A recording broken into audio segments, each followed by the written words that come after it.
Erling ব্রাউট Haaland ২১ July ২০০০ সালে ইংল্যান্ডের লিডসে জন্মগ্রহণ করেন, কারণ তার বাবা আলফ ইনজে হাল্যান্ড সেই সময় লিডস ইউনাইটেডে খেলতেন।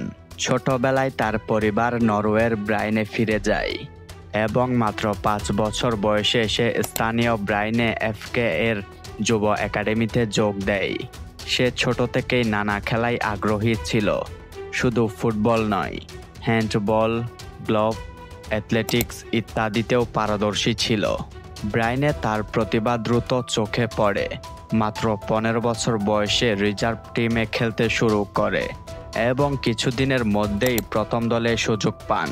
পরে সে তার প্রতিভা আরও বিকশিত করার জন্য মল্ডে এফকেতে যান, যেখানে গুলে গুনার সোলস্কার তার কোচ ছিলেন এবং খুব কম বয়সেই মোল্ডের শীর্ষ গোলদাতার একজন হয়ে ওঠেন। তার পারফরম্যান্স অসাধারণ হওয়ায় ২০১৯ সালের জানুয়ারিতে তিনি অস্ট্রেলিয়ান রেড বুল সালজবুর্গে সই করেন এবং সেখানেই তিনি ইউরোপে নামকরা হয়ে ওঠেন। কম বয়সেই অনেক গোল করেন এবং চ্যাম্পিয়ন্স লিগে অংশগ্রহণও শুরু করেন। এরপর ২০২০ সালে তিনি জার্মানির বরুসিয়া ডর্টমুন্ডে যোগ দেন।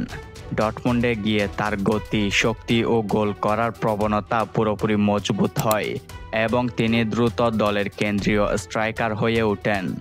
২০২২ সালের গ্রীষ্মে হাল্যান্ড ডর্টমুন্ড থেকে ম্যানচেস্টার সিটিতে সই করেন। ম্যানচেস্টার সিটিতে তার আগমন ছিল এক মাইলফলক।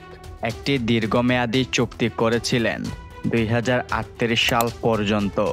ক্লাব তার পরিপূর্ণ আস্থা রেখেছে।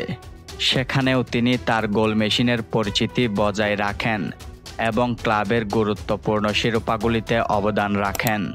২০২৪-২৫ মৌসুমে তিনি ম্যানচেস্টার সিটির হয়ে প্রায় ৪৮ ম্যাচে ৩৮ গোল এবং ৫ অ্যাসিস্ট করেছেন। বিশেষ করে প্রিমিয়ার লিগে ৩১ ম্যাচে ২২ গোল ও ৩ অ্যাসিস্ট দিয়েছেন। চ্যাম্পিয়ন্স লিগেও তার পারফরম্যান্স চমৎকার ছিল, ৯ ম্যাচে ৮ গোল। ২০২৫-২৬ মৌসুমের শুরুতে তিনি প্রথম ৭টি প্রিমিয়ার লিগের ম্যাচে ১০ গোল করেছেন এবং চ্যাম্পিয়ন্স লিগে ৪ ম্যাচে ৫ গোল করেছেন। অপটা বিশ্লেষণ অনুযায়ী প্রতি ৯০ মিনিটে তার গোল করার গড় এবং শট কনভার্সন রেট আরও উন্নত হয়েছে। ন্যাশনাল দলে হাল্যান্ড ২০১৯ সাল থেকে নরওয়ের হয়ে খেলছেন। জাতীয় দলে তার পারফরম্যান্স অসাধারণ। ৪৮ ম্যাচে তিনি ৫৫টি গোল করেছেন, যা তাকে নরওয়ের সর্বকালের সর্বোচ্চ গোলদাতার রেকর্ড ধারণ করে তুলেছে। এছাড়াও মাঝে মাঝে তিনি অ্যাসিস্ট দিয়ে দলের আক্রমণকে আরও শক্তিশালী করছেন। মোট মিলিয়ে আর্লিং হাল্যান্ডের ক্যারিয়ার সত্যি এক স্বপ্নের গল্প। ছোটবেলা থেকেই স্থানীয় একাডেমি থেকে শুরু করে ইউরোপের বড় ক্লাবগুলোর মধ্যেও নিজের জায়গা করে নিয়েছেন এবং জাতীয় দলের স্তরেও গুরুত্বপূর্ণ খেলোয়াড় হিসেবে উঠে এসেছেন।